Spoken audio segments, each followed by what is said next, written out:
When a house fire happens, people can lose some of the things that are most important to them. And one person in the town of White lost his home and nearly everything inside, but not the thing most important to him. Cordell Wright explaining more in our story at 6 o'clock tonight. Hey, Cordell. Good evening, Brian and Sam. If you've been to an area track or cross-country meet, there's no doubt that you've probably seen this man.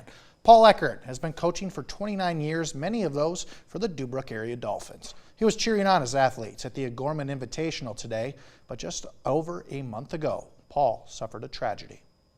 This is what Paul's house looks like now after a house fire at 8 a.m. on March 24th. I was awakened by a swooshing sound and saw flames shooting up the wall, and I immediately jumped up. I was stunned, and I could see the fire had been into the roof and into the walls.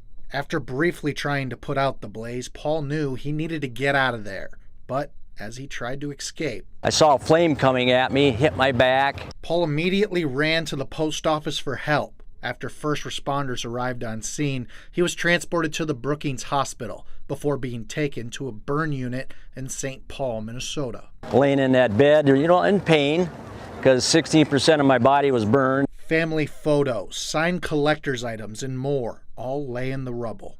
One of the hardest things that can't be replaced is the memorabilia from the successful seasons Paul had coached. Those sweaters and those t-shirts that had state qualifiers or state championships. I was sleeping with a state championship cross-country blanket, and all that was destroyed. And those are items that tell kind of the journey of what happened during that season. When you see in that video there.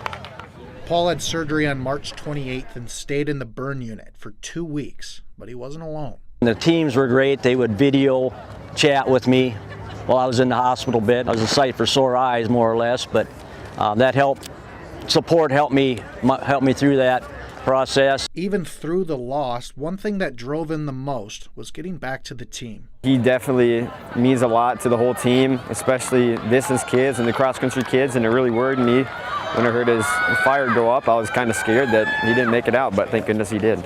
And it wasn't just the team that came to his aid. His niece created a GoFundMe, the school and bank set up a donation fund, and Lefty Sports Pub held a benefit in his honor. The people come out of the woodwork, they're so gracious and giving and supporting, so that's the great treasure of being in a small town.